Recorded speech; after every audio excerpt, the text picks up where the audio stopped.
Thank you so much for taking the time today, man. I really, really appreciate it. Oh, it's great to be here. I enjoy talking with you. So yeah, I'm super interested in Napoleon, that whole topic. You obviously have two books out on him, both Esoteric Napoleon 1 and 2. How did Yes. you kind of start that research and what got you into him initially? Well, there was this store in Torrance, California called the Psychic Eye. I don't know if it exists as such anymore or if any of them do. It was kind of a small chain. And because of my interests, I would go there a lot, go there frequently. And sometime around 2000, maybe 2001, I stumbled upon a really cool book.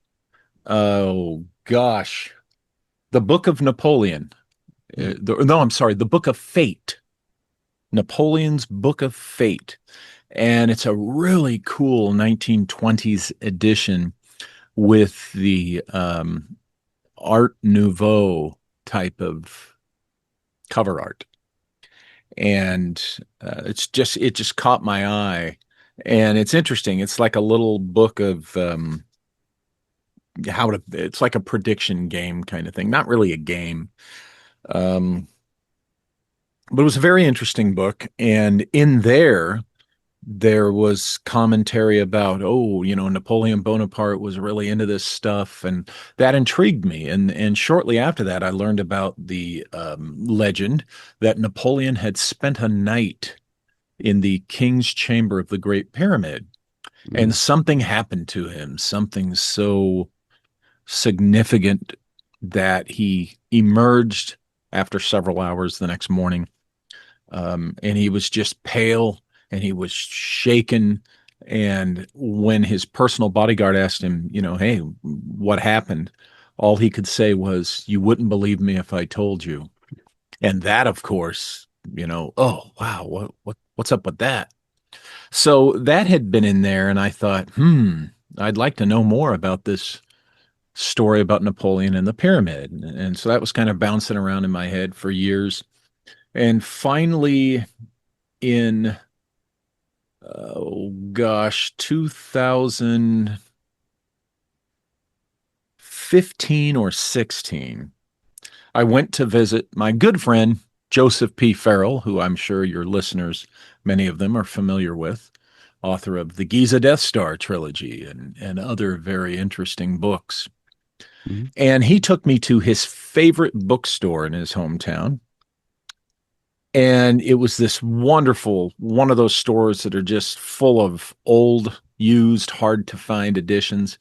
And I go walking in there, and sure enough, I see this book that I had heard about. One copy, they had one copy, and it's from the 40s, I think. And it's Bonaparte in Egypt by Christopher Harold. And I scooped that up and I started reading it. And I was realizing reading this book that Napoleon Bonaparte, what we've been taught about him between, school and movies and such, popular media, well, the real guy was something different. He was someone who was very much interested in ancient civilizations, lost knowledge, esoterica. So it began to make a lot of sense, this legend that he had spent a night in the pyramid. And sure enough, um, it's mentioned in this book, and I just became fascinated with Napoleon Bonaparte. And the more I read, the more I would find this encounter. Did he stay a night in the pyramid or did he not? Some sources said absolutely not.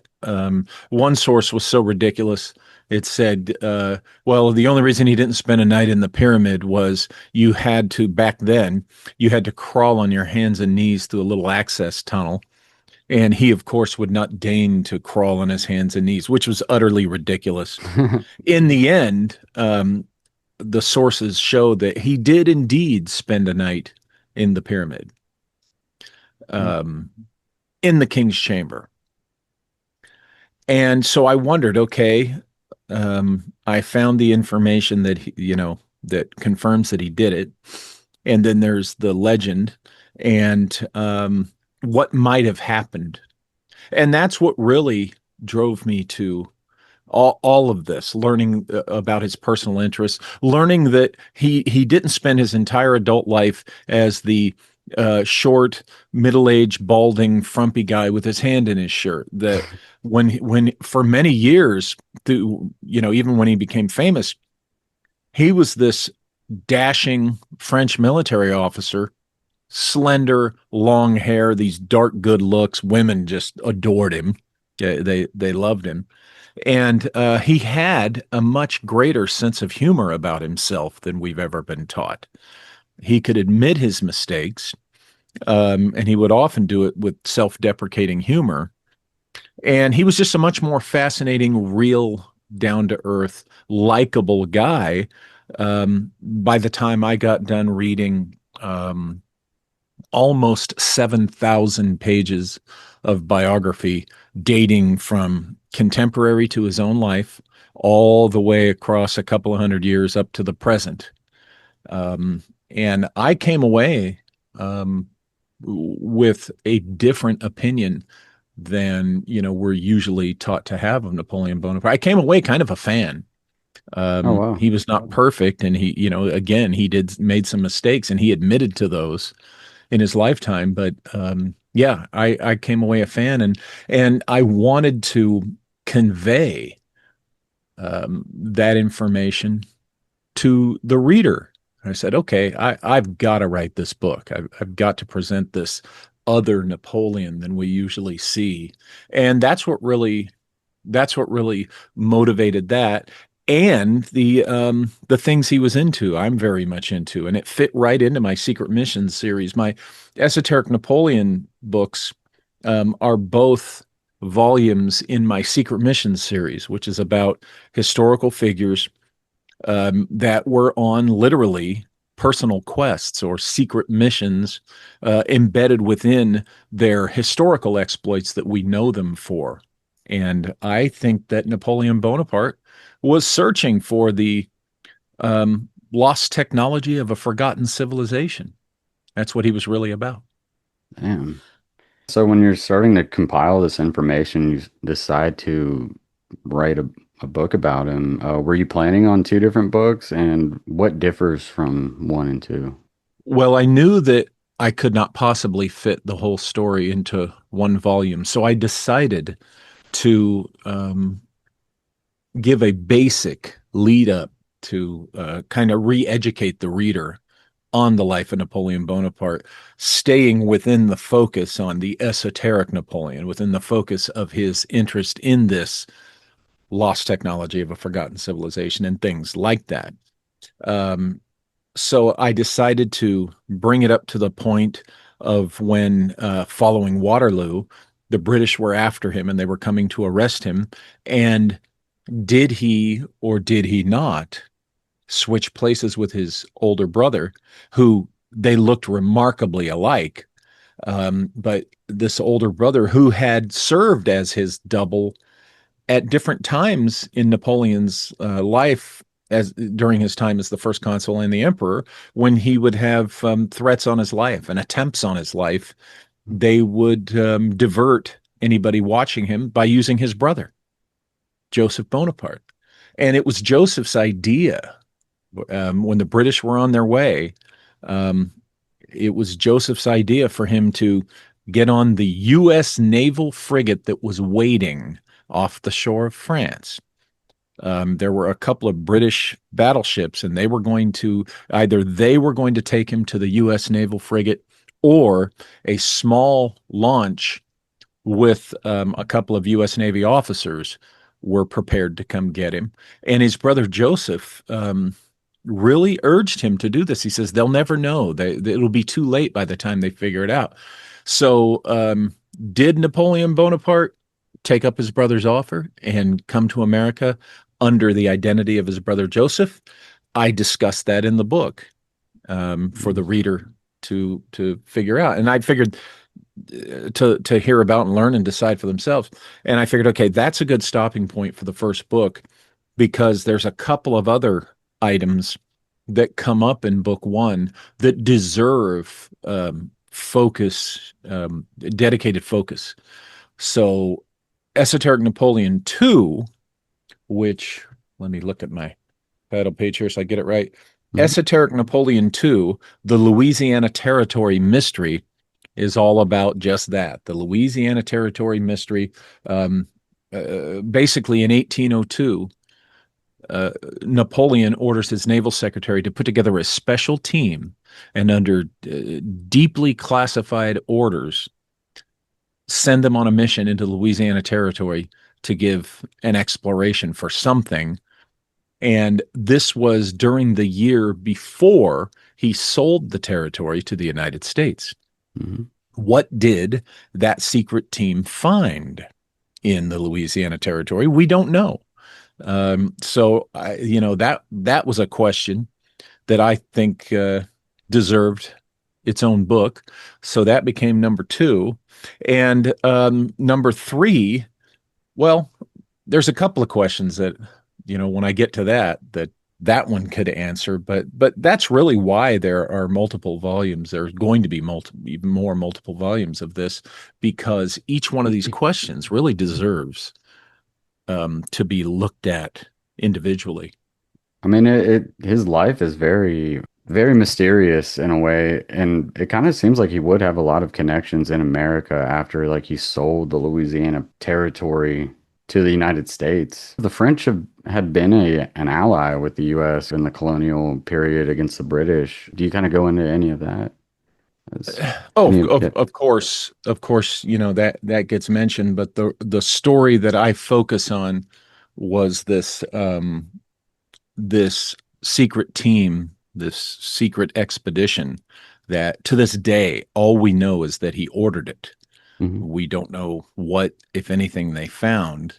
I do kind of argue that Lewis and Clark took a few years, the better part of 2.5, 3 years, to explore that whole territory. So, in a period of 9 or 10 months, how much of it could these guys have explored? So, I argue that Napoleon was aware of something specific that they were to look for. And I think he sent them to look for that. And it's very possible that they found it, or found some evidence of something he suspected was there. And in the book, I get into what it had to do with, and I think it had to do with India.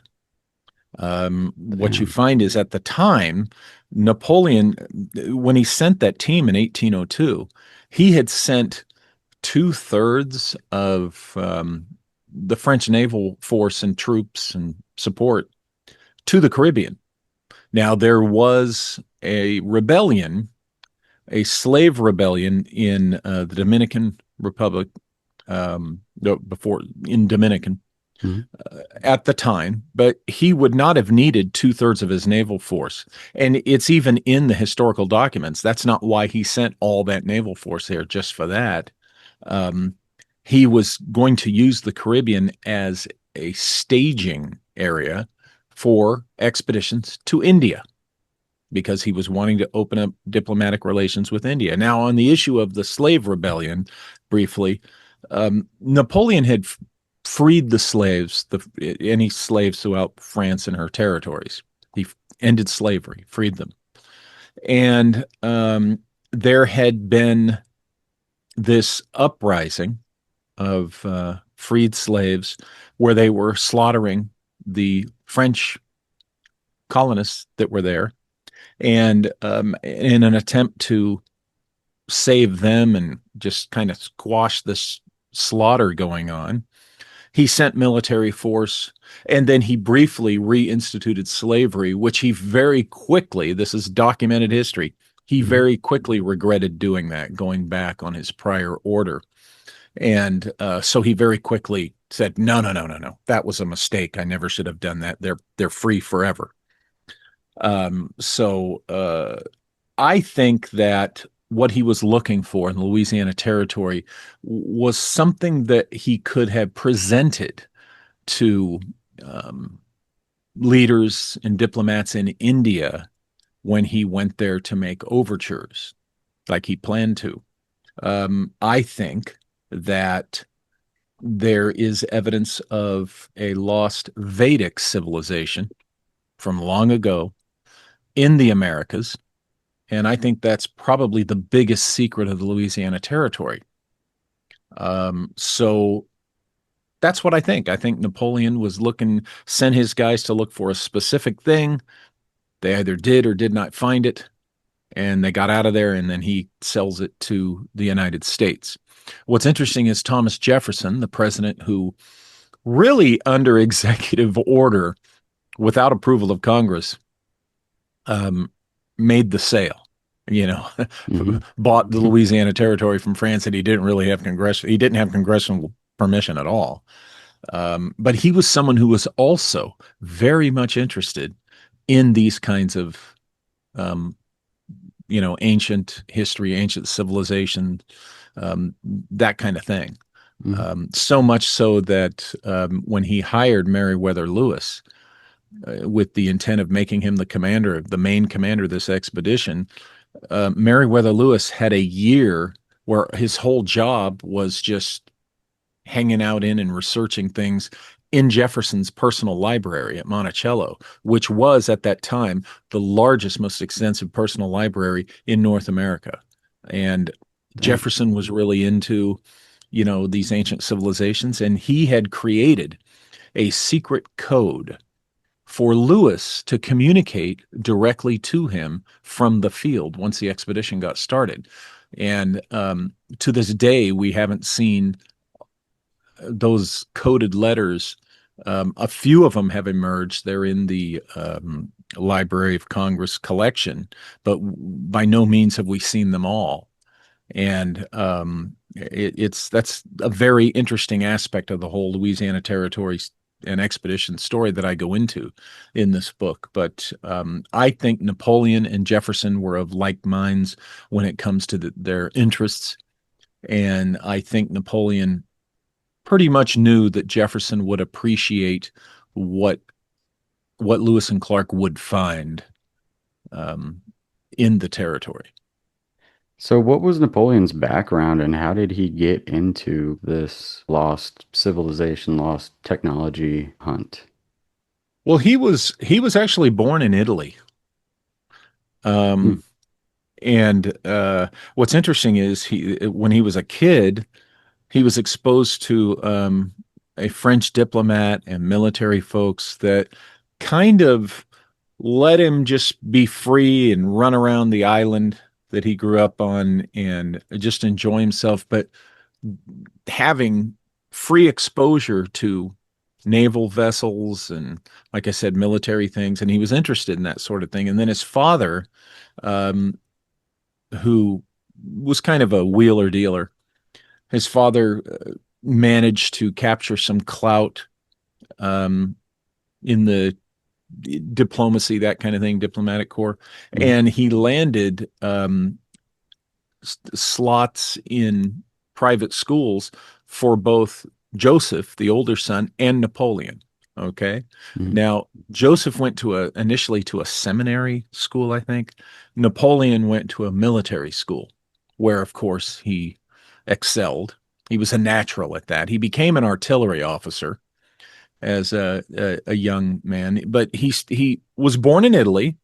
They always joke that he spoke French with an Italian accent till the day he died, but he goes to this military academy. He excels, gets builds this reputation, um, and he embraces. Initially, he rejects it, but then he embraces French culture, and eventually goes into the army, artillery, and it's during the French Revolution that he initially makes a name for himself. He's not a monarchist. He's against the monarchy, but he's kind of a law and order guy. And when the revolution becomes what they called the terror, that's when they went from revolutionaries, respectful revolutionaries who had a true cause and everything they did was for the cause of freedom. When they kind of meandered from that and started bringing out the guillotines and just started being all about violence in the streets and chopping heads off. That's what they called the terror. Um, Napoleon, his comment to other people, which is again documented history, was that, wow, they're ruining their own revolution. He hated to see that because said they're ruining everything by going violent like this. Mhm. And he put down one of the street riots that were happening, the uprising riots during the terror. And yeah, he used grape shot in a cannon, but he looked at it as his job. He was still a French officer, army officer, and these folks had their weapons and blades and they were out for blood. They were just going to kill and slaughter. So, he went about it from a law and order standpoint. And so from there, he starts rising in his contacts and everything, and he is this becomes this legendary military officer. He just doesn't lose. He wins battle after battle. He's growing in popularity amongst the elite, and of course, the other elites become worried about that, and they send him off on the they want to get him out of France, and Mhm. he wants to go to Egypt. Now by this point in his life, he has been befriended and now he's being mentored by a small group of guys who, to cut to the chase, we'll call them, they're all scientists and thinkers and philosophers, but Mhm. what they are essentially are hermeticists and alchemists and guys like that. Okay. And many of them are Freemasons. Napoleon himself was never a Freemason, but the Freemasons loved him. Okay. And his main mentor was a guy named Gaspard Monge. Gaspard Monge was, he is known as one of the fathers of geometry. Oh, damn. And this comes into play when he gets to Egypt. But Gaspard Monge is the one who, before Egypt happens, after they invade Italy, and he has these glorious victories in Italy, they bring to him through Monge this, I think it's 1100 years old. Yeah. This papyrus scroll. Okay. We never learn. I could not find in any of the sources what was in that scroll. But Monge brought it directly to Napoleon. And shortly after that, we have Napoleon presenting to the Directorate, which is the French government, the post-monarchy French government, present to him his plan for an expedition into Egypt. Now, this had been tried before, this had been planned before, but because of the timing, this guy who was a bit of a turncoat named Talleyrand, he advised the Directorate, let Napoleon go, let him go on this expedition, get him out of France because he's getting too popular and he could be more powerful than you want him to be. And besides, he'll probably die down there in Egypt. And you know what? It doesn't have to be probably. We can kind of help that along by having people try to kill him. So Yeah. he gets approved for this Egyptian um, expedition, and he takes a large number of these guys like Monge, these hermeticists, these scientists, and I mean, he takes so many that the naval officers are kind of disgruntled that these guys get their officer quarters on the ships, and so he goes down to Egypt. This is where, after he's there for almost a year, he spends the night in the pyramid. But there are multiple attempts on his life. He survives everyone. Okay. And finally, he's told by people, hey, it's time to get back to France. The timing is now. So he's asked to return. And he returns to France kind of in the middle of the night, just barely a couple steps ahead of the Royal Navy who are looking for him. By this time, they hate him. England hates him. The Royal Navy's after him. And when he gets back from Egypt is when the his career that we are more familiar with actually begins Mhm. when he gets involved with the politicians, and there's kind of the coup that happens, and he becomes the first consul. There are three consuls of this government, and of course, the rest is history. He ends up finagling his way into being the only consul, and then, of course, eventually he crowns himself. But what's interesting about that is he takes the crown out of the hands of the Pope, okay? And basically is no, the church does not um the church does not bestow this honor on an emperor. It goes, I do this in the name of the people. And he never set the crown down on his head. He held it above his head and then he handed it off. You don't hear little things like that. You usually just hear, oh, what an evil tyrannical despot he was, because that's 200 years of British propaganda and lies. The England was so jealous of Napoleon because basically they wanted to rule the known world.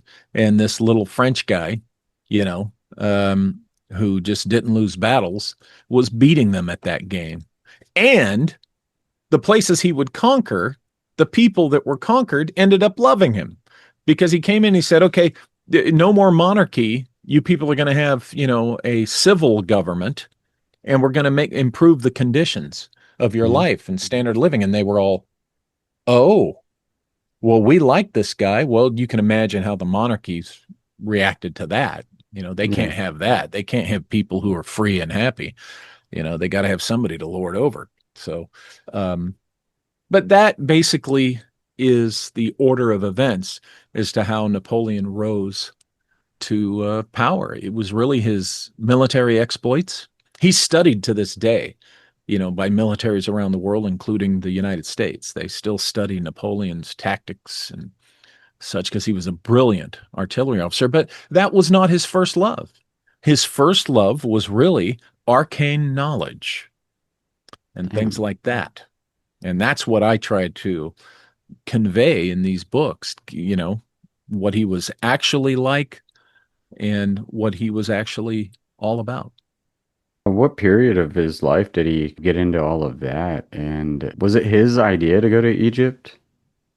Oh yeah, he wanted to go, but he was very encouraged by Monge, Gaspar Monge, and Charles Talleyrand, Mhm. um, because Talleyrand, as I said earlier, wanted him out for political reasons, just wanted him out of France. But Monge, here's the Monge connection to what happened in the pyramid.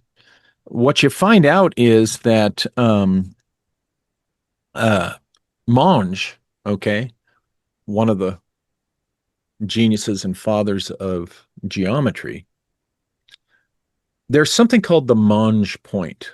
And this is a theory that Monge put forth that in a pyramidal structure object, there there is a point at which all the possible geometrical planes intersect, where they all intersect.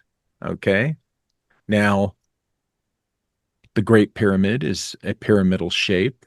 And if you had to guess where the Monge point was, where you are in contact with all the geometrical planes, okay, in that pyramid, well, I argue it's in the king's chamber. And I argue that Napoleon had a kind of a psychotronic experience while laying in the king's chamber of the Great Pyramid, that it was some type of psychic connection to the Monge point in the Great Pyramid. And I think that Gaspar Monge suspected that this was so. And so he wanted to get Napoleon down to Egypt. And I argue that it was at Monge's urging that Napoleon spent that night in there. Gotcha. So, you know, it is interesting that we have this legend that he spent a night in the pyramid, and we do indeed have this thing called the Monge Point that has Hmm. to do with, what I just described.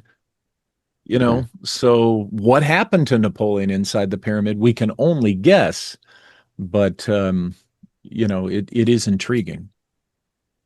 Yeah, what was their intent and what were they trying to accomplish like inside of the pyramid within that night? Was there Oh, anything I specific? yeah, I think Monge was just trying to jumpstart Napoleon's consciousness. I think Gotcha. he wanted Napoleon to uh, experience, you know, whatever phenomena he he might encounter while there. He was experimenting. He was using Napoleon as a guinea pig, really, to see if something would happen. And what I think happened was Napoleon, his consciousness was there at the Monge Point. It connected.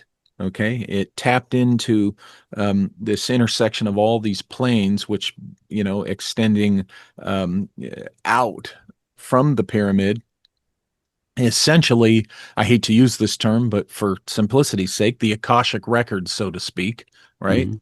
And I think Napoleon got a glimpse across space and time, a greater understanding about the past that so fascinated him, and got glimpses of what was to come in his own life, in his own future. The kind of glimpses that give you a hint, but you still kind of have to live that life. And, with that hint, you're kind of, um, you're kind of front loaded for success, because particularly after Egypt, everything just seemed to go his way. And he was very confident. And this suggests to me that, he did kind of know what to expect, and I think that's what Monge was wondering would happen, or possibly knew for whatever reason. And I think that's what Monge was trying to accomplish, was to get him down there, get him inside that pyramid. Napoleon was hoping to, this was the stated purpose. He wanted to secure a route to India. There's India right there. See, so there's his fascination, his interest in India, which also has very practical material, um, reasons. But I think there was more to it for Napoleon. The idea was to try to keep England, either get to India substantially before England, or and maybe block the route, block England from the route, so France could get in there. But it involved access to India, and he didn't let that go. Late, as I said, later on in his life, he planned to use the Caribbean islands, the French territories in the Caribbean, as the staging area for big expeditions to India. So India Yeah. was on his mind. Yeah, what was he anticipating in India and what exactly was going on in India at that point in time? Well, now, since writing Esoteric Napoleon 2 and doing further research for that one, I think that Napoleon was convinced of the long ago, now somewhat forgotten Vedic civilization that was present around this entire world. I think he believed in that, and I think that he wanted to establish a personal contact with India to, for the good of France, but also for his own pursuit. As I stated earlier, I think that I propose in my book that he very possibly was hoping to find a relic, something that was proof of this Vedic pre-India. When I say Vedic civilization, that's pre-India as we know it. Hmm. But India is a descendant culture of this Vedic civilization. And the scholars from India that propose this, they'll tell you the same thing. They say, look, don't look at the Vedic civilization. Don't look at India and think, oh, that's exactly what the Vedic civilization looked like. They go, no, no, no. We are an iteration. a regional iteration of that greater civilization. And he wasn't talking about the what we learn in school about the Aryan, not the Nazi Aryan, but the other Aryans. Um, Hmm. this was a different civilization, but still, they by that time, you know, the known India kind of, or the representatives of things Vedic, and I think he was hoping to find a relic. Maybe he did find it, and was going to personally present this to the diplomatic leaders in India as his overture of friendship and association with them. Um, again, he was, in my opinion, all about this knowledge and all about gaining more of it. Was he going to try to take over India and I guess rule like he was doing other places, or was Um, he just trying to meet and see what's I going on? think, yeah, I think it was more diplomatic than that. I don't think he certainly wanted to be the European. He wanted France to be the European power that had the relationship with India. Hmm. If you were European, you wanted to get to India, you had to go through the French, and certainly that's what he wanted. He certainly planned to use the military and the navy to guard, so to speak, or control or dominate either the sea lanes from Europe to India or overland, Hmm. to India. And as far as India itself, I do not come away with the impression that he would have wanted to conquer India, so to speak. Hmm. That he would have, like Alexander the Great and like uh, Genghis Khan, I think, or Tamerlane, uh, he respected India and he didn't have conquest in mind. Yeah, so going back to Egypt and the pyramid, there's like a famous story where Napoleon meets quote unquote the Red Man. Have you ever heard of that? Mhm. And what do you think about I that? have I have heard of that. I have not um, included that in my books because when I looked at it, it's still kind of apocryphal. Hmm. Um, uh, the reason I went ahead and presented that he spent the night in the pyramid, it's because I believe there's two sources that I ultimately found that I think both were contemporary. One of them definitely was contemporary. One of them I think was Sir Walter Scott, the author of Robin Hood and Ivanhoe and all that. Hmm. Um, that stated, yeah, the witnesses stated that, on the such and such morning when he emerged from inside the pyramid where he had been all night, that kind of thing. Hmm. Um, yeah, so I included the night in the pyramid because I could corroborate that with multiple Hmm. sources. That's where I was going. Sorry. That's okay. I have not been able yet to corroborate the Red Man story, but it doesn't mean I've set it aside and forgotten it. It's like I said, see, there's so much to the story of Napoleon that it really demands multiple books. And Yeah. I'm trying to give each of these things, their due by doing the individual investigations of them. Yeah. Do you think he ever like reached the point where he did find some of this technology and used it at all? Well, I think it's very possible. Um, I think that knew um, he knew in some instances. I think he knew things about the Great Pyramid in ancient Egypt that most of us don't even know today. And I think that's because the people he took with him, they were very much scholars of the arcane and the lost and the ancient, and they were guiding um, the uh, the scientific explorations and investigations down there. Take the discovery of the Rosetta Stone. We're told that, oops, this French officer, young French officer, um, happened to be walking along, um, and Oh gosh, he tripped over a slab sticking out of the dirt. Wouldn't you know it? Look at this, the what came to be known as the Rosetta Stone. Well, when you actually go in and look at the contemporary sources on the discovery of the Rosetta Stone, sources at the time, Hmm. you find out that with this young officer who just happened to allegedly trip over the Rosetta Stone was a gentleman by the name of Colonel Hopoul. Okay.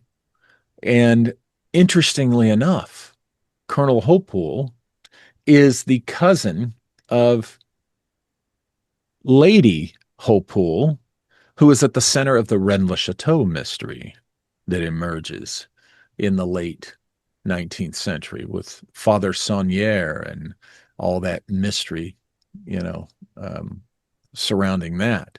So Colonel de Hopoul is in the mix of all that mystery, and here he happens to be present when something like the Rosetta Stone is found. Now, okay, that's interesting, but what makes it more intriguing is that the gravestone of Madame de Hopoul, his cousin, is of the same dimensions and shape as the Rosetta Stone,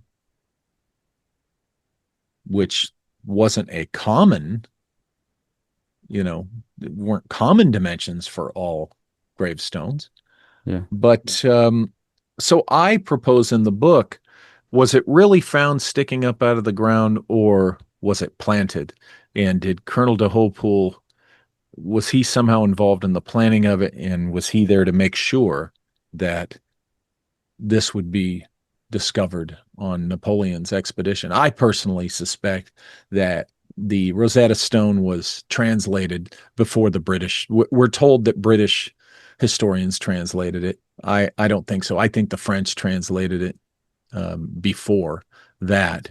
Only they kept that kind of a state secret because I think it helped them when they were looking around and digging around in other places. Um, all those amazing archaeological things that we know about Egypt, they were found by the French, and Yeah. on this expedition that Napoleon was leading. Um, so, to me, the facts and the history suggest that it was indeed translated in the field, um, and to this day, there are secrets about that whole thing that we don't know. Yeah. So what's like rumored to be on it? Well, the Rosetta Stone is uh, its importance is that you see three different languages saying the same thing.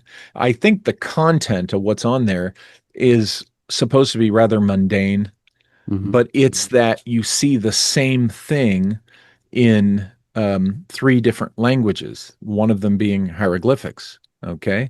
Hmm. And what it did was it broke the linguistic lock.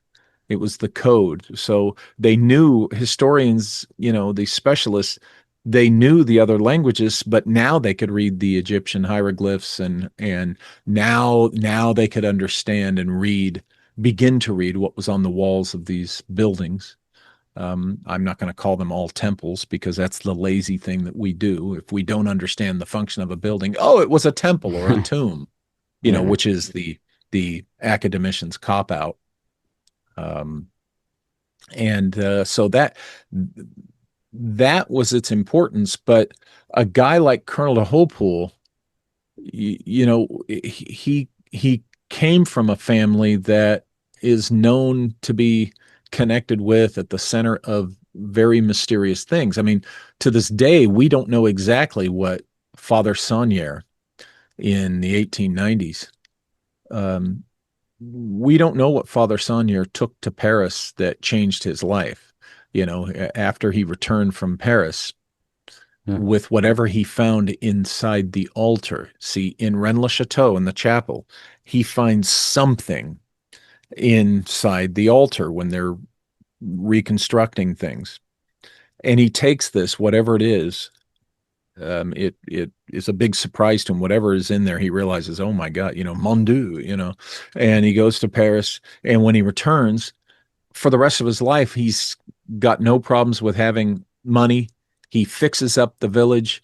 He lives a rather, comfortable, um, somewhat, opulent existence, right? And to this day, we don't know what it was he found inside that altar.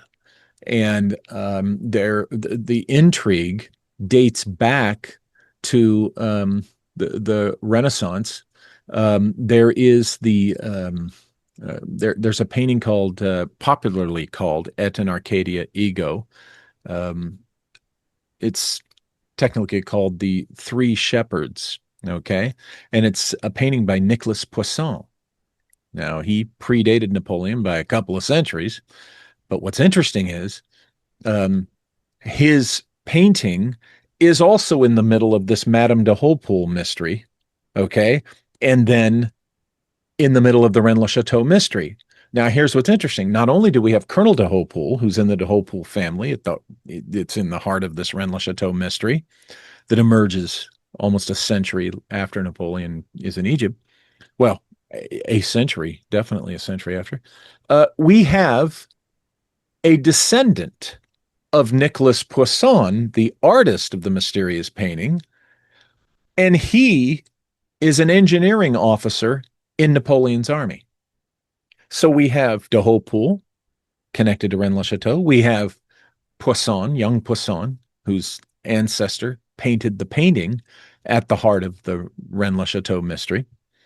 So, what's going on here? And Napoleon's surrounded by these Freemasons and guys like Gaspard Monge. So um, I argue that the Rosetta Stone, this is in the first book, by the way. I argue that the Mhm. Rosetta Stone was planted by de Hautpoul and his associates to be found during the French expedition and presented to Napoleon. I think that I also have come to think that what Father Saunier found in the 1890s, okay, long after Napoleon's dead and gone, Mhm. um, I think what he found had more likely something to do with Napoleon's genealogy. I don't think it had anything to do with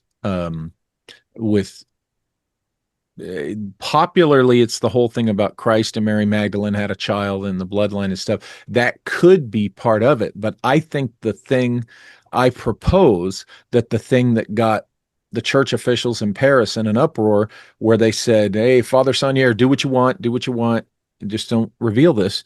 I think what he found was proof or very strong, legitimate evidence that Napoleon was indeed a Merovingian descendant and may have been a descendant of the Magdalene. I mean, that's possible because she is in the mix of this mystery. And Damn. here's the thing: if he was this descendant of the Merovingian, um, his claim to the throne of France was legit. They didn't want that to be so. But also, as this particular descendant, his claim to a throne in Europe was older than all the other monarchies existent at the time. So I think what Saunier may have discovered was that Napoleon's claim was legit. They, the powers that be, did not want that out there. So that's why Saunier lived a nice, comfy life, did Mhm. what he want after that. But I do think that, I mean, why do I think that? Among the reasons are the fact that de Hautpoul, Colonel de Hautpoul, was one of his closest, most loyal officers. I think he was watching out for him because they Yeah. knew how important he was. I think young Poisson had learned something about all this mystery that his ancestor had painted. So I think that's what's going on with Rennes-le-Chateau and these intrigues about the Hautpoul and Rosetta Stone on the expedition. Damn. Do you think he ever was behind the development of like airships, or do you think they ever found that type of technology at the time, or Airships, any other type of technology? well, airships in particular would have been of keen interest to Napoleon. And you read the first book, you'll see that I think he didn't die in when they said he did. I think he lived to 1844. I don't want to spoil too much about the first book for those who haven't read it. So that brought his life up to the decade before the Sonora Aero Club of California, which I have talked about and written about, Hmm. which, we have reason to suspect that they were building legitimate flying machines in the 1850s. So it's very possible that Napoleon had become privy to knowledge about such things, particularly because of his interest and fascination with India. Okay. Vimanas. If he was so fascinated with the arcane history of India, he had to have been aware of the concept of Vimanas.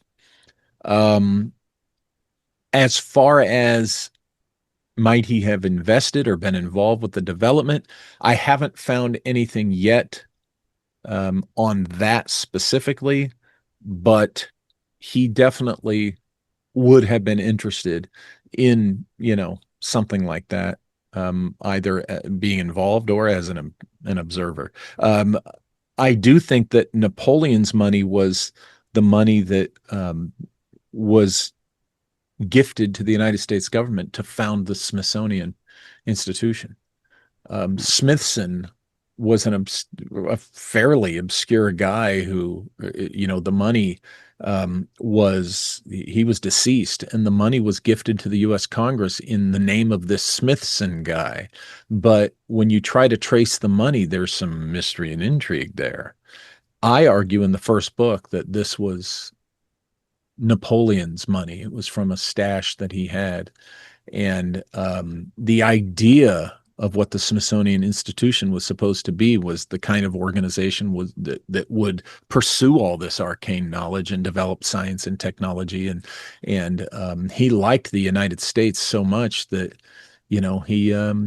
he would have wanted to see this for the U.S. Naturally, leave it to Congress. Corruption in Congress meant that the money was held onto for a number of years and nothing was done with it. And of course, by the time that the Smithsonian Institution is finally founded and active, there's already little control games being played on what it is they'll look for and what it is they'll do and how the money will be spent. Hmm. That's a whole other research subject in itself that has to do with a uh, a, a very questionable character named Nicholas Biddle, who I talk about in both books. Now, Nicholas Biddle, very much a central banking proponent in the early 19th century, he was present as a young man at Napoleon's coronation, his famous coronation in Paris, where I told you he Yeah. held the crown over his head. Nicholas Biddle was present for that. Nicholas Biddle also manages to get himself the job of editor of the journals of Lewis and Clark. Now, Wow. he hardly does any of the work actually editing it, but he has access to their journals. I argue in my books that he was wanting to see what they found and was likely reporting it to his central banker globalist masters in Europe. Um, and I think Jefferson probably this Biddle was one of the guys he wanted to keep information, the important information, away from.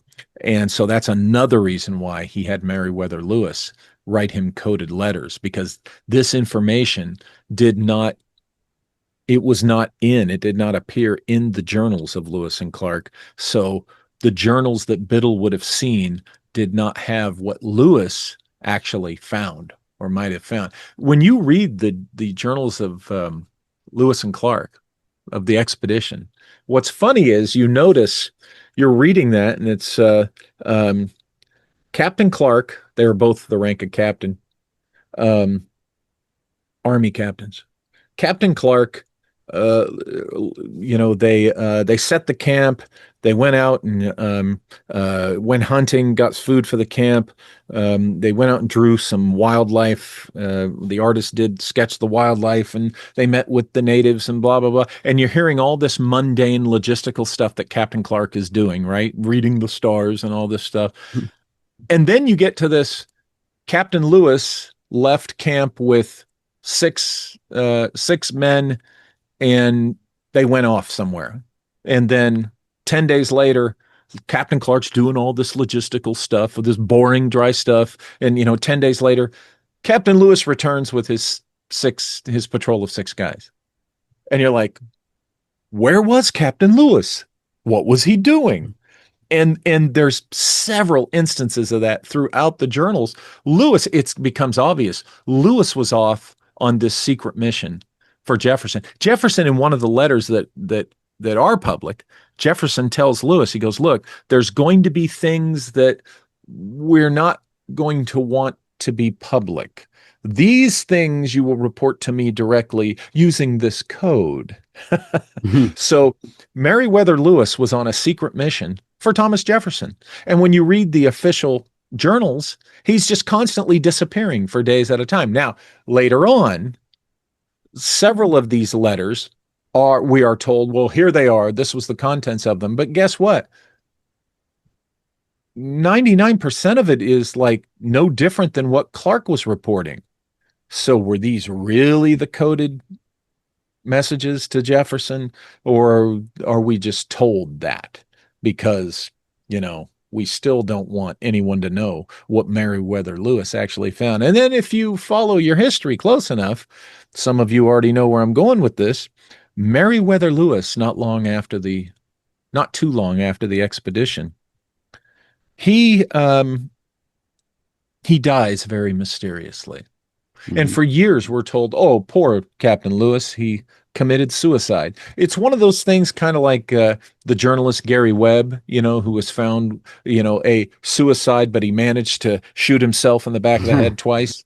Yeah. All that BS. Same thing with Lewis. I think he was like shot in the back, stabbed in I mean, it was ridiculous. And for years, many people didn't think he committed suicide. And in the 1990s, there was a forensic study of the evidence and everything available. And it was officially determined by this panel that Meriwether Lewis had indeed been murdered. And so that's a whole thing. There's an Yeah. interesting book called I think the Murder of Meriwether Lewis is part of the title, by an author named Xaviant Hayes. And I recommend that. That was a source in my book. Hmm. Um, and it really it goes into um, this mystery of Lewis's death. Yeah, by Schrag and Hayes, The Suppressed History of America, The Murder of Meriwether Lewis, and the Mysterious Discoveries of the Lewis and Clark Expedition. And they wrote that published that in 2011. So this has been Yeah. suspected by more than just me that there's something going on. So I think that Lewis found um, definitely found some things that to this day we the public don't know, and I think it's very possible that he found evidence, relics and such, of this lost Vedic civilization. Yeah, I'm curious. Do any of these books like detail where Lewis kind of goes off and like what territory, state, city, and if there's any kind of architecture that aligns with that area? Well, here's what's interesting. The answer is yes. Um, the places we're told that a lot of the places, okay, that's within the Louisiana territory, yeah, because you recognize the longitude, latitude, and you recognize the names now and stuff. However, Lewis goes off into areas that are like on the edge of the territory, and he's gone for several days, gone for plenty of time to have slipped out of the actual territory, right? Oh, gotcha. And going into neighboring areas like Cahokia. Many of your listeners are familiar with the Cahokia Mound, the mysterious, gigantic pyramidal base Okay, that even the natives in Illinois at the time, when the French explorers first started coming through, the natives said, "We didn't build that. We're using it, but we didn't build that. Hmm. That's the people before us." Well, the Louisiana Territory that Lewis and Clark were ordered to explore, is close enough, to Cahokia that it would have been very easy for Lewis to have slipped out of the territory, gone up to Cahokia and investigated that. Now, Montana, okay. Um, there's some very interesting things in Montana. I don't know if you've heard of this giant wall, this Yeah, giant the Sage ancient Wall. wall. Yeah, it's I know it's controversial. Some people say, "Nah, that's not what that is." Others say, "Look at it. That's That's exactly aligned what to a it solstice, like is." Yeah, perfectly. Like you that know. that right So, there would, you know. yeah, there's historians in Montana that they get angry when you suggest that Lewis went any farther than what was that? Mariah's what? The Mariah's Pass? Yeah, if you say that Lewis went beyond Mariah's Pass, they'll get mad at you. No, no, no, no, he didn't. But, you know, when you look at when you read between the lines and you look at all the facts and the details, of course he did. Of course he was regularly going out of the designated territory, right? Mhm. Um, so it's really interesting. And I do think that's one of the contributing factors why he was murdered. He was going to reveal something that powers that be did not want revealed about our world, the history of our world. Um, and that, again, that's another Th- story in itself. did they make it to the Grand Canyon? No, They didn't? no, Okay. no. The Louisiana Territory, it when it goes west, it goes much farther north Hmm. So, than that. They did make it to the Pacific, though. so the ancient Vedic civilization, do you have an idea of where you think it might have been, like in America, or was it widespread? Oh, it was this was a global, hypothetically, within the theory of Mm-hmm. this, the hypothesis, which I strongly embrace right now until I learn reasons not to. It seems like the most reasonable, if you're talking about lost civilization. It was global. It was, there's evidence, its proponents, its scholars point out that it literally was global. If you want to go back 11,000, 12,000 years, it was likely the rival to whatever the Atlantis civilization was. Okay. Hmm. Whatever this advanced civilization that we have come to learn was Atlantis, called Atlantis. Um, I think that this Vedic civilization was a rival to the Atlanteans. But there's strong evidence that it indeed was North America, South America, you name it. It was all over the world. Yes. Do you think like the pyramids were kind of attributed to them, or is there any kind of architecture that you believe attributed Well, to that? look at India. India is a descendant. The India is the closest descendant culture of the Vedic civilization in pretty much most ways. And look at the pyramids in their history and tradition, architectural tradition. And here's what's interesting: you have pyramids in Mesoamerica, Mexico, and Central America, Hmm. Honduras, and such, that are virtually identical to the Vedic, the styles of pyramids that you see that emerged and still and exist throughout India. So they were working with the pyramidal structure. And we know that the ancient Egyptians said that it was a civilization before theirs that built the Great Pyramid. Damn. So, and the Sphinx and all that. So, was this lost Vedic civilization the builder of the Great Pyramid and the Sphinx? Uh, it's possible. It's very possible.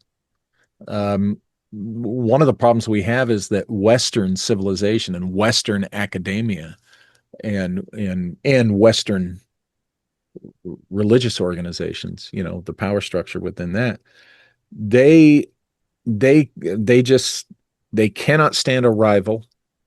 Their thing is to always keep the East down. There's nothing that ever happened in the East that is as glorious and advanced as the West. And we are products of, and we enjoy, this Western civilization. And it is amazing. I'm not bashing Western civilization. I'm bashing the hell out of Western, academicians and Yeah. Western, religious leaders, because there is an arrogance there with an agenda, and the agenda has always been their power. So, when they're trying to have the plebes, the common people, believe that the earth is only 6,000 years old to begin with. Well, it's mighty inconvenient when you have this other culture that's saying it's hundreds of thousands of years, you know, Oh, uh, exactly. Yeah. older than that. And you can't have a rival religion and on and so forth. So this is why this is why we end up with the view of Napoleon Bonaparte, and the view of the Vedic history and the idea of a lost Vedic civilization. This is why we end up with people mocking it, people not taking it seriously, because we're conditioned in the West to just kind of disregard everything Yeah. that is not of us, because we're so wonderful. I think that's like that's a ridiculous part of like history of how like Yeah. you're just so you're supposed to dismiss like any possible Hmm. civilization being here prior to the natives or Columbus. Columbus, I guess Yeah. discovered everything, which it just seems ridiculous to me that that whole Columbus narrative, like, Christopher Columbus thought he had reached India. That's why he called the natives Indians. He had initially thought, "Oh, we've reached the eastern shores of India," and then, of course, soon after that, really. I mean, now whether he actually thought that or whether that was his cover story, because remember, Columbus himself may have been a Templar. And the Templars knew darn well that the Americas were not India. So yeah, I think that the Columbus story that, oh, we've reached the eastern shores of India, I think that was his designated cover story for, oh my gosh, this, but that's a whole other mystery in itself. Columbus may have done a prior secret expedition, Templar expedition, to the Americas in 1485. That's an interesting little point that I yeah, discuss in my Secret Missions 5 Veiled Destinies, and also in Esoteric Napoleon 1. Here's an interesting thing. One of Napoleon's father's ancestors was a banker for Christopher Columbus. So, how much did Napoleon grow up knowing, about ancient Americas or the secrets of the Americas? Could this is a lifelong interest of his for good reason. yeah, Um, just it's just this whole story is just rich with possibilities, and the idea that Charles Bonaparte was Napoleon's father is highly questionable too. It was questioned during his lifetime. So Charles Bonaparte and Napoleon and his older brother Joseph looked remarkably like each other, but they didn't so much look like the rest of their mother's children.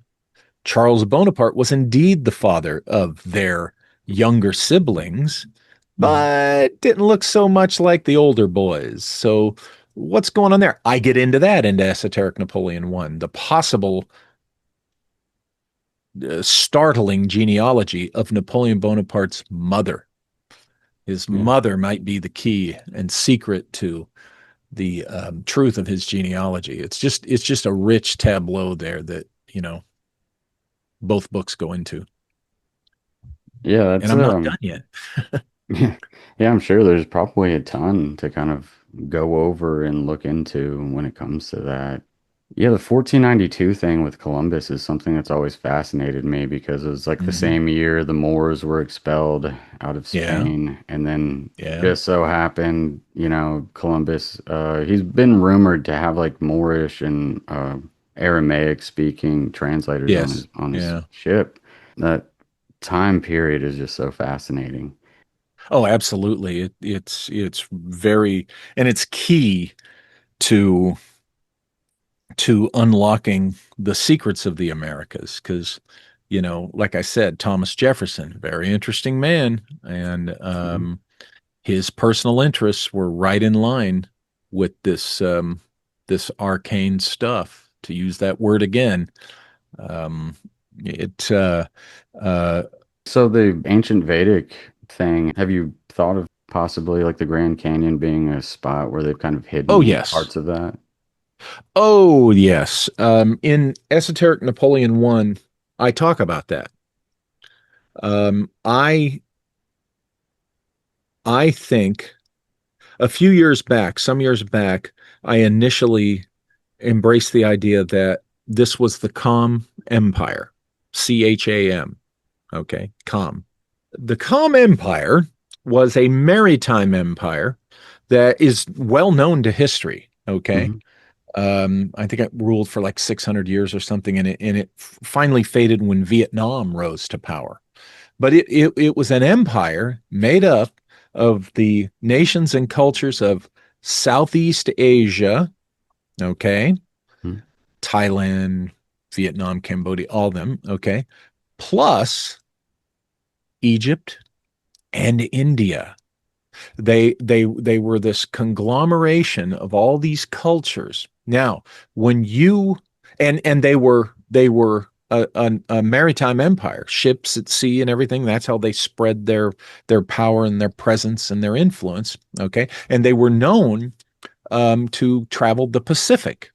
Well, when you read that story about the alleged lost city in the Grand Canyon, found in 1908, 1909, um, the best way they could describe it back then was it was kind of Egyptian, but not, right? Hmm. Hmm. So when you learn about the Kham Empire, it's kind of Egyptian, but not. It's kind of Hindu, but not. Yeah. So, uh, you know, is that what they found was an outpost of the Kham Empire? Had Kham explorers reached, the western shores of North America, because there's evidence and argued that they reached South America, did they reach North America and explore, inland, at least in the Southwest, as deep as the Grand Canyon in Arizona?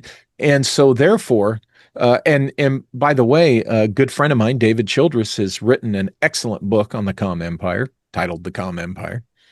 Um, and he went there. He suggested that, well, maybe this was the calm, and I like that idea. I think it fits for the reasons I just explained. Now, since then, I've begun to wonder, okay, what if this city in the Grand Canyon was actually older than the Kham Empire, was built by this lost Vedic civilization and the Kham Empire, by the way, who are the beneficiary, the descendant beneficiary of this Vedic culture? They could have had scrolls, some type of documents, old charts that led them to the Americas that were of this Vedic civilization. And they might have known exactly where to go to find this lost city in the Grand Canyon. And who knows, maybe they added something to it, but these are some of the reasons to suspect legitimately that this mysterious lost city in the Grand Canyon is either of the Kham Empire or it is indeed a relic site of this lost Vedic empire. Yeah, do you think something like I guess, ancient weaponry type cataclysm is what ultimately ended this Vedic civilization? Or what are your thoughts on how that ended? I think if it didn't end them, I think it really depleted their their power and their influence, because whatever this, we know that at Mohenjo-daro, okay, the city in Pakistan, which Pakistan used to be part of India, that's one of those locations where people were just instantly killed by some type of blast, some type of nuclear blast, it's suggested, because it's radioactive. Okay, so there's one sign of a massive conflict with amazing weapons that you read about in the Mahabharata and other Vedic histories and scriptures. And was this a result of this war between whatever Atlantis was and this Vedic empire? Okay. And both civilizations are reputed in their lore to have these amazing weapons, this advanced weaponry. So, yeah, I think it's very possible that this global Vedic civilization um, slipped and was greatly brought down by some type of massive conflict. That I think the maybe the answer to that is what's down in Antarctica, whatever that is. Damn, yeah. Yeah, I mean, it seems something pretty big is down there when every country is in agreement, while at the Uh-huh. same time they're at war. Yeah. I heard about that in the 90s from my mentor about the whole, the cave hole tunnel or whatever down in Antarctica. And the scientists went in there and they were shocked at what they found. And I was told that there was huge, very old machinery found down there. And I was told this in the 90s. And the Damn. context I was told was that it was discovered around 1959 or 1960. But then we get into the 2000s, the 2010s, and in ufology conspiracy world, suddenly it becomes a real popular story. Oh, the hole in Antarctica and the scary things that are discovered and all this. And I'm thinking, I was told about that in the 90s, and I was told to keep my mouth shut about it and not talk about it. At the time, I was an Air Force officer Yeah. and a federal agent with OSI, so I was in the intelligence community. So I find it real interesting, and I do think that what's in Antarctica, um, it may be less extraterrestrial than it is a suppressed secret about our own world and human civilization. What type of machinery did he allude to? He did not specify, he just vaguely referred to it as machinery, and it was huge and it was very old. It was ancient. So, Damn. Yeah, it yeah. seems like anything down there is kind of kept pretty quiet. There was something I saw pretty interesting. I'm not sure if you're familiar with this DMT test that people are doing where they smoke DMT and there's this sort of laser experiment where you can kind of see through the laser and there's a type of language that's written out through the laser. It's like you're seeing through a matrix in a certain way. This guy's name is Danny Goler, but they're Hmm. saying that the language looks kind of like a Sanskrit, possibly. Oh, that's Uh, interesting. yeah. Yeah, they've been having a hard time describing what the language looks like, but somebody recently just described it as that. So, Well, remember on Daglaka in the bell, okay, the mysterious bell, yanking us back into the 20th century here for a mm, minute. Um, it in some instances, we're told that it had these weird markings around the rim of the base, but especially the Kecksburg UFO, which is shaped, they say, like an acorn. To me, it's virtually identical to the descriptions of the bell. And it had strange markings around the base, the rim of the base. And the both the Bell and the Kecksburg UFO, but let's jump over to the Bell mm, because the Bell, I think, was the source of whatever this thing was in Kecksburg. Um, and I've uncovered this in some of my works, my book Origin, and a couple of my other ones. I talk about how the source of the knowledge of the Bell is much more likely from an ancient human civilization information and a thread of research and technological development passed down through the ages, much more likely that than some type of reversed ET flying saucer. The reversed ET flying saucer, don't get me wrong, folks.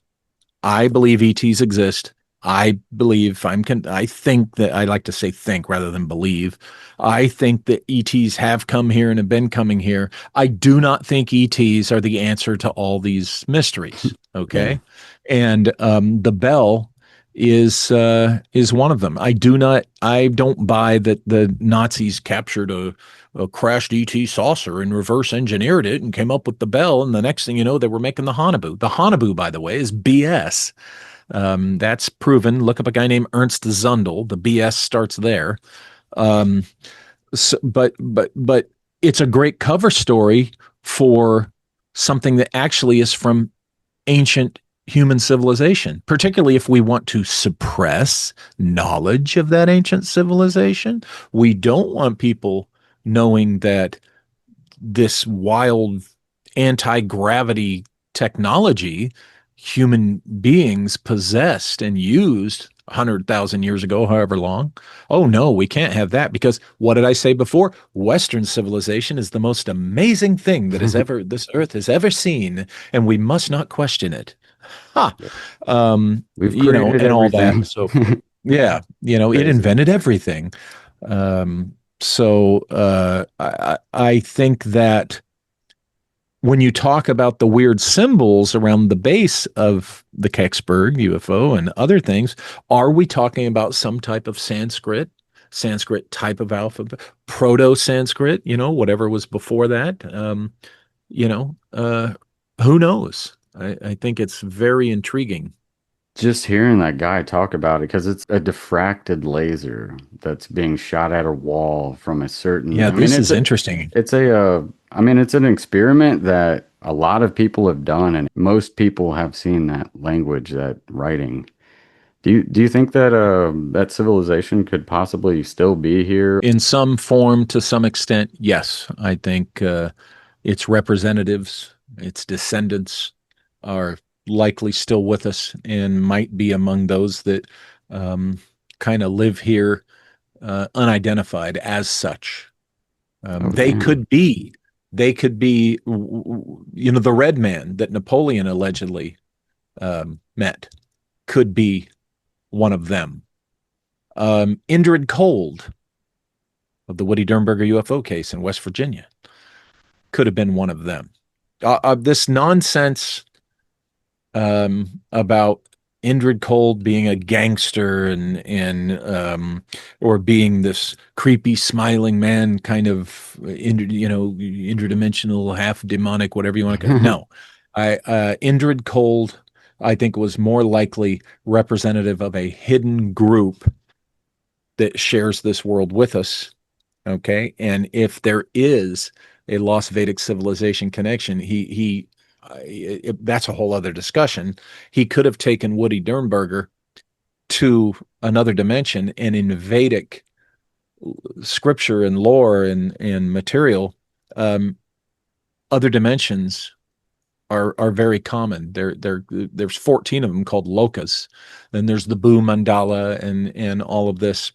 Um, so this planet Lanalos that he was allegedly taken to could have been one of these other dimensions that are talked about in the Vedic writings. So those are just two examples Yeah. that and anytime you hear stories like this mysterious group, um, it could be some of these descendants of this lost Vedic civilization. It could be. I don't know for sure, but it there's reasons to put it on the could be list. Yeah, do you think these are like different type of beings, other dimensional or some shit like that, or just something other than human? Oh yeah, I think there's something other than humans like us. I think one of the big secrets that they're keeping from us is that there are humans just like us who originate on other worlds and are out there that we're told, oh no, it's impossible for humans just like us to have originated on another planet. When that comes out of their mouth, I'm like, you've got to be kidding me.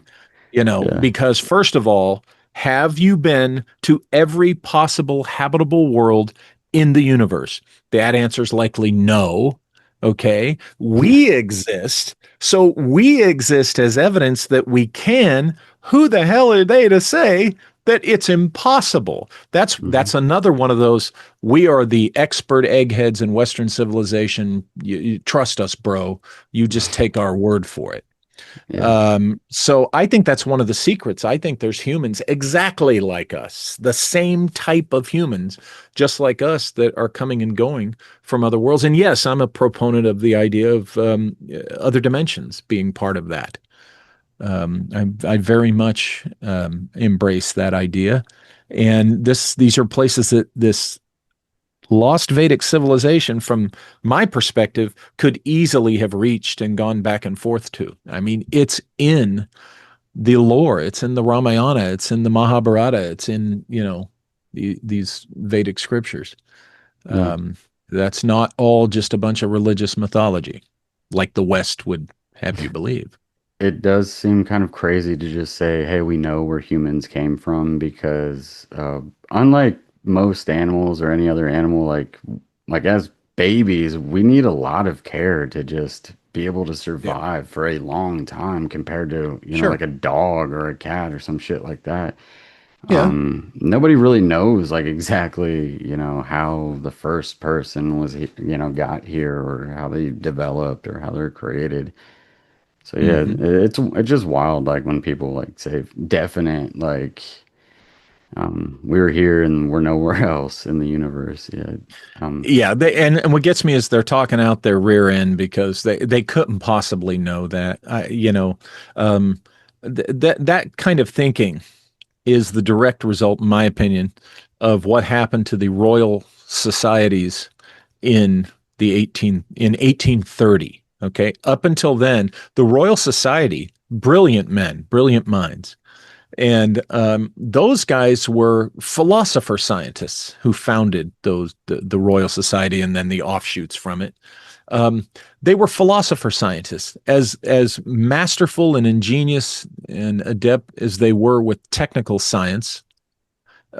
They were also into the hermetic sciences, the alchemy, and the mysteries of the ancient world, and they were kind of comprehensive in their study of things. They understood a lot of different ones. Okay, well, what happened was the guys who were the what I called the bean counters, the specialists. My specialty is one science. This is my specialty. This is what I know, and I know it really well. And of course they do, but they kind of hated these guys. Okay, these philosopher scientists, mhm. and so one of the royals wanted to be in the Royal Society, and so when he got in, there was this election, and what happened was the bean counters, okay, the specialists outnumbered the philosopher scientists finally, and then they changed the rules, okay, and how the Royal Society went was how professional science went, okay, and so from Yeah. essentially 1830 forward, this is when you had the rise of the specialist, and now for my gosh, over 100 years, we've lived in a world where, oh, I couldn't possibly know anything or figure anything out. I've got to ask a specialist. Well, here's the thing: the specialist is good at what he or she does, but they're not a generalist. And they don't really know where their knowledge fits in with what this guy over here is doing. And that's why you have, for instance, when a so-called Egyptologist, a historian, looks at the pyramid, you get one explanation for it. But when finally an actual engineer, right, Hmm. looks at the pyramid, he or she sees a different thing. They see a machine. They see a functional, the remnants of a machine, a functional thing. Okay. Yeah. But they're not supposed to overlap. Oh, stay in your lane. Stay in your lane. The Egyptologist. Now you stop that, Mr. Engineer, Christopher Dunn. You stop that because the Egyptologists have told us that it was built by Egyptians and it was just all spiritual and a tomb and stuff like that. You know. Yeah, So we don't want to hear that it was a machine. That's the yeah, West for you. it's a really good point because even like you brought up the Sage Wall out in Montana Uh-huh. aligned to a solstice perfectly. And it like people are just saying, hey, it's just a natural rock formation. It literally just happened on accident. There's so many Yeah, things like that that archaeologists will hmm refuse to admit are yeah, they don't want to man-made hear it. because of the history of, the Midwest in America and how nobody was supposed to be here. There's a lot of The architecture through the yeah, Midwest that technically shouldn't be there. That's right. attributed to like the late 1800s. That there's no way that they were building that at that Right. point at a large scale. Well, now, see, now you're getting into an interesting thing. We'll have to do a whole show on this because you're kind of getting into Tartaria theory there, right? Sort Yeah, of. yeah, Um, sort of the Tartaria theory. And before I comment on that, let me just throw in this. mhm. I'm not entirely against specialists in science because I'll tell you right now, it was a specialist surgeon who, when I was diagnosed with cancer, did my surgery and got all the one tumor that I had. Okay. That guy's a Damn, yeah. specialist. Oh And, yeah, for sure. I thank my lucky stars that he's a specialist, right?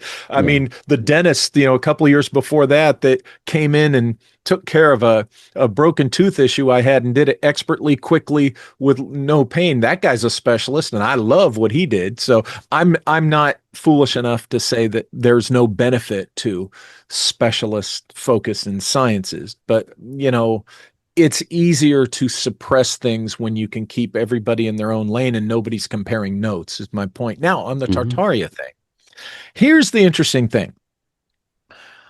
I laugh at people who say we didn't land on the moon. Okay. I'm done with them. Flat Earth, I laugh even harder. Okay. Yeah. Wild. Tartaria frustrated me because there's a particular individual who was putting things out there that clearly he didn't even do 5 minutes of research that I personally have done on a couple of things the Tartarian people claim was ancient, and within like 7 minutes I think I proved one wasn't, and then 12 minutes another. Hmm. That said, Hmm. that said, I've I've always been kind of um, partial to the Tartaria folks because here's what I think, Tartaria people. I think you're on the right track. I think you're onto something. I disagree with the things that they're saying. You see, this was ancient. I'm like, no, no, no. That thing that you think there's no records of it being built, there are. And yes, the people in the 19th century could have built those things.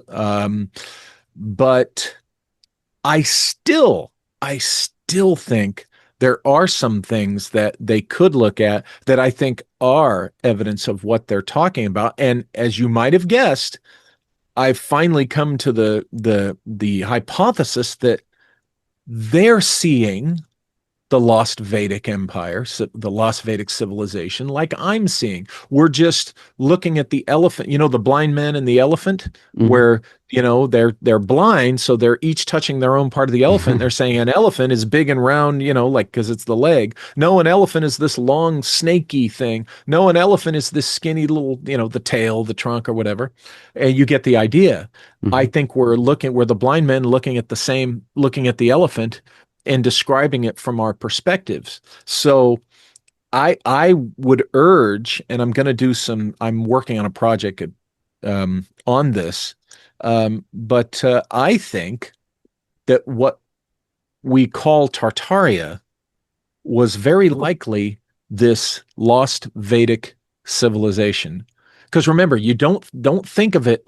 Even the scholars, the Vedic civilization scholars from India will tell you, don't think of it just like India. We are Yeah. descendants, as I said earlier. They said this was a greater, bigger civilization that wasn't exactly the Indian iteration, but India is the closest to it in expression. Okay. Hmm. So that's what I think about Tartaria. I still kind of cheer them on because I think the Tartaria folks definitely are on the right track with their general hypothesis. Tartaria, the name, the word itself, could have been a long ago designator for the descendant survivors of that civilization. So there could be legitimacy to Interesting. the if you were to, I think maybe if you were to really get into the linguistics and the etymology of Tartaria, you might find, and in fact, that's one of the things I'm taking a look at. So maybe, in the future we can talk about what I found on that. A lot of these type of buildings have just been burned down or on accident. Like a cow kicks over a lamp and the whole Yeah. city burns down. And just so happens all of like the immaculate type of Yeah. architecture just comes down with that. I see that the Chicago World's Fair of 1893, the Columbian Exposition, is often cited as, see, the White City that they called the Midway, the big Mhm. center Yeah. central showpiece of it. This was ancient, and they just came in and claimed that they look. Walt Disney is known to have talked about. His biographers have written this. His father was one of the carpenters and construction workers who helped build that White City for the Chicago World's Fair. This was, some Mhm. year, just a few years before Walt was born. And he grew up hearing his dad talk about working on that. Now, I personally, by good chance, learned that there is in a museum out in near Joshua Tree, um, a book published at the time that the Chicago World's Fair had just opened. Okay. Mhm. And I went there, I went to their special collections. They brought this book out of the vault. I had to wear white gloves, okay, in a climate controlled Dang. room. Yeah. And I looked through this book, okay. And in this book are crystal clear photos of it all being built by people in 1891 and 1892. There it is. There are photos existing of it being built when they said it was built. Um, so in the case of the 1893 Chicago World's Fair, that was not an ancient structure or even a centuries old thing that they claim. Now, here's where I come from on this. Just Mhm. because I'm able to find the evidence and present, hey, that's not true in this case, I'm not saying that there's not these relics out there, at all. I'm Mhm. saying, look, let's take it case by case. Let's look at examples. Oops, nope. We can disprove that that was some lost Tartaria thing. Mhm. But oh, we're going to find this other one that's like, what about this? We can't disprove this. And, that's why I encourage, the Tartaria folks, as I call them, keep looking, keep digging, don't give up because you're onto something, but I just don't think they know exactly yet what it is they're onto. And, Yeah. I guess and not I'm opening up looking to all the contribute to options. it. Yeah. Yeah. Yeah. It's super interesting that they dug into that and have found like type of evidence. I wonder why they just Hmm. wouldn't publish those photos for the Library of Congress or Well, historical records. I could probably go out there and golly, if I wanted to, if I wanted to contribute something, I mean, there'd be a lot of people that go, boo, hiss, how dare you? Or the common thing now, you're told, oh, well, that's fake. So now, and this is Yeah, there's something nothing that you can do. folks, if you do this, you're Crazy. childish. You're Yeah. you're you're anyone who does this is, I'll be honest, is being an idiot. Okay, when somebody, I mean, come on, yes, are there photos that are faked? Check out the so-called Hanabu evidence. There's some fake photos for you. But I could get copies of these photos, and you could show them. I could show them on my site and stuff of the 1893 Chicago World's Fair being built. Mhm. So, and that would contribute to clarifying the issue on that particular site. But what they'll do is they'll claim, oh, those pictures are fake. That's fake. We can't believe that. How do I know you? It's so, Yeah. I mean, at that you get point, to a yeah. point where, yeah, people just want to deny what disproves their pet theory. And that's unfortunate. Yeah, they just have a set mind, sort of like the archaeologists or historians they're trying to disprove in a way. So they have like Yeah. their own theory and they refuse Yeah. to divert from that when presented with new evidence Yeah. or whatnot. Well, some of the worst folks about this are the folks that are married to the ET hypothesis as the answer to UFOs. They don't want to hear about interdimensionals. They don't want to hear about human technology. It's ETs. And it's like, okay, that's kind of silly to be that stubborn about that too. But Yeah. You were on Ancient Aliens. Were a lot of those people that way, or did they kind of have open minds well, I toward was on one episode and I was asked to talk about Werner von Braun. And I have known David that is Childress so cool. for over 20 years now. And I met Giorgio before he was famous back in 2004 at an Yeah. event that David was hosting. And Giorgio is just the nicest guy. So is David Childress. And David Childress himself is not convinced that so much of this is ancient extraterrestrials himself. Mhm. He thinks some of it, could be. Giorgio is a very sincere guy, with what he does, and I find them to be that whole group that I'm acquainted with among those folks. They're very sincere. They're not just I mean, yeah, there's some goofy stuff that have come out of the mouths of some of the people that have been on that show, but for the most part. I think I hate to see people throw out the baby with the bathwater, because when Yeah. you've gone 20 some seasons, come on, some episodes are going to feel like, a reach. Yeah. But I was on the show once talking about something very earthly, Werner von Braun, and they asked me to be on again. It hasn't happened yet, but and I do think that in some cases some of these things are likely from extraterrestrial visitors. Of course, I don't deny that. I just don't think all of it Yeah. is that. That's crazy, man. That's super badass that you're on there, especially talking about Warner von Braun.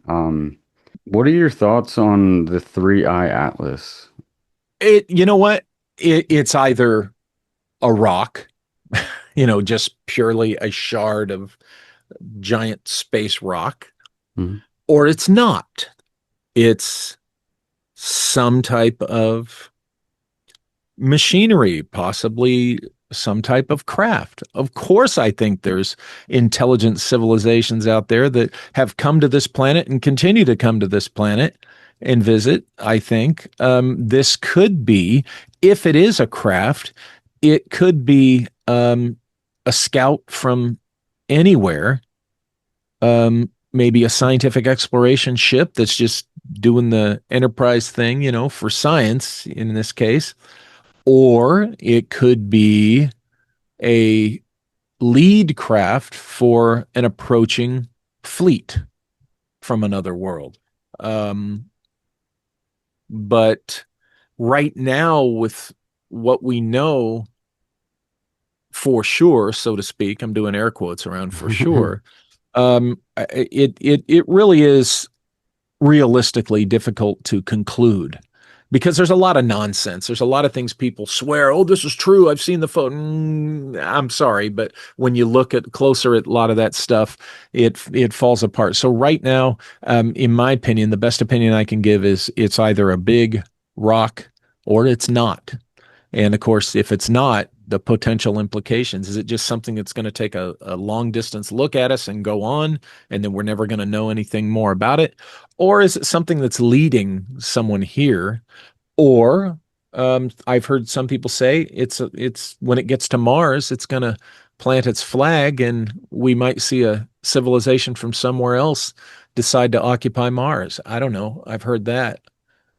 Damn. Yeah, because some of the photos and obviously a lot of the video just kind of seems ridiculous. I can't tell what's real or not, to be Yeah. honest. Halloween's coming up. What are your thoughts on it? I love Halloween. Halloween and Christmas are my two favorite holidays of the year because they're both seasons in themselves. Mhm. To me, Halloween starts on October 1st. Um, and I love it. I've always loved it. Thanksgiving's wonderful because gosh, we get to eat wonderful things. But to me, the day after Halloween, November 1st, to me, the Christmas season starts. And I'm somebody who I'm not.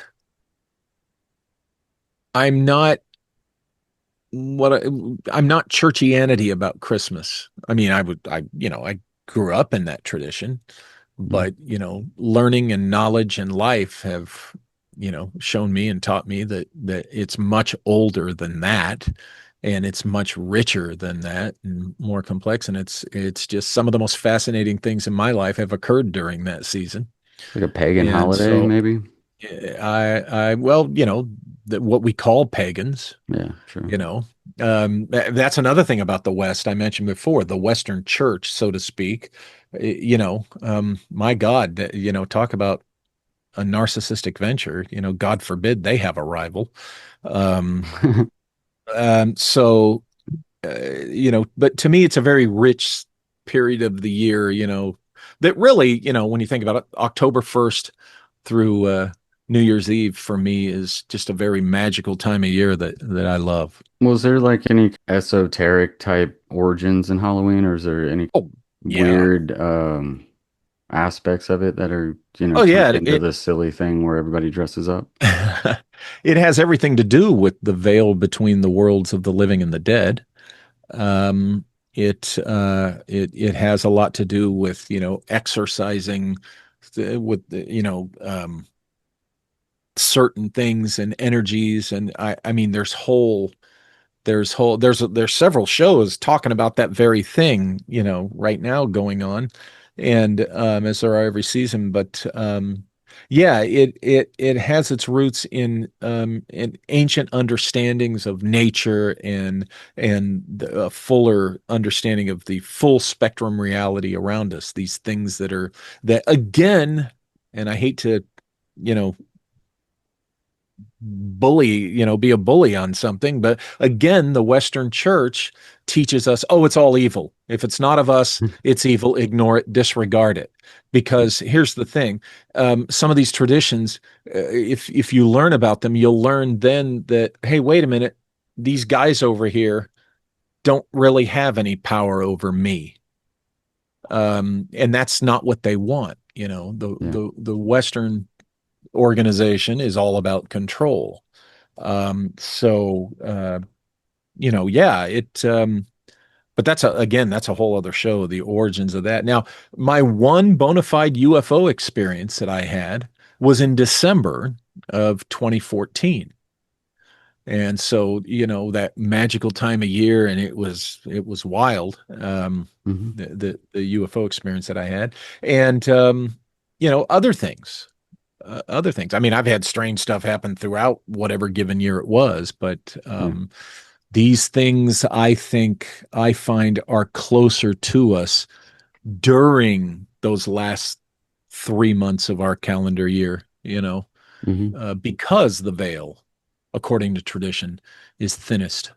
What are your thoughts or definition of living a meaningful life in this world? Oh, well, I think that differs from person to person. For me personally, it's Sophia, it's knowledge. It's one of the reasons why I love travel. I love travel. When I was, my gosh, 3 months old, my parents packed up me and my sisters, and we did a road trip cross country. I was just a little baby.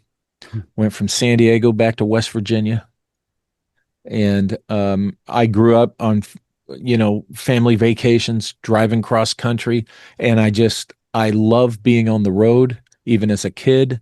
And then as I got into my career, um, I got into things that had me traveling, and I love it. I love travel. I don't get enough. I love going to a place I've never been before and seeing, over a horizon that I haven't seen before, because I love that. And that really is the search for knowledge.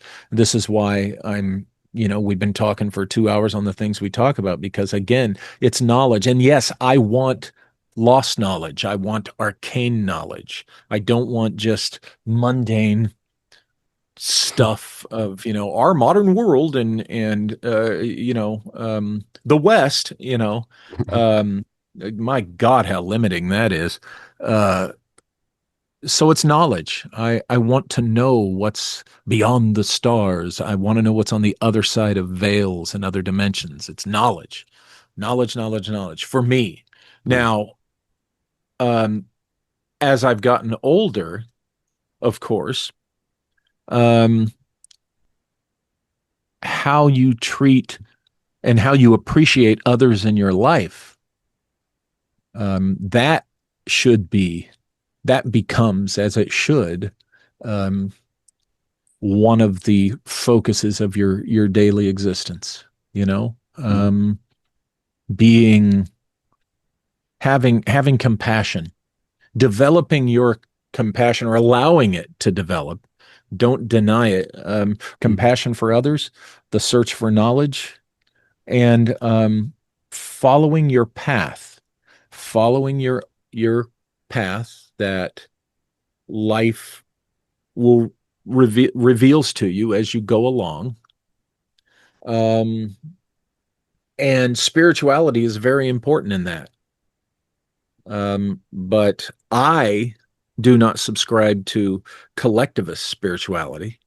Mm-hmm. I do not think anyone needs to be a member of whatever particular clubhouse is down the street in their neighborhood. They can be if they want to, and wonderful things happen from that. But it's not necessary. From my perspective of having a lifelong interest in these things. But the thing is, collectivism is safer for a lot of people because the path of knowledge, the path of compassion, when everyone's telling you not to have it, the path of knowledge when everyone is telling you you shouldn't seek it, and the path to um, your spirituality, whatever God or the gods turn out to be, when everyone's telling you, no, it's not that, it's this over here. Um, that can be those can be lonely paths and Mm-hmm. scary for a lot of people. That's why a lot of people embrace the collectivism. They feel safe in numbers.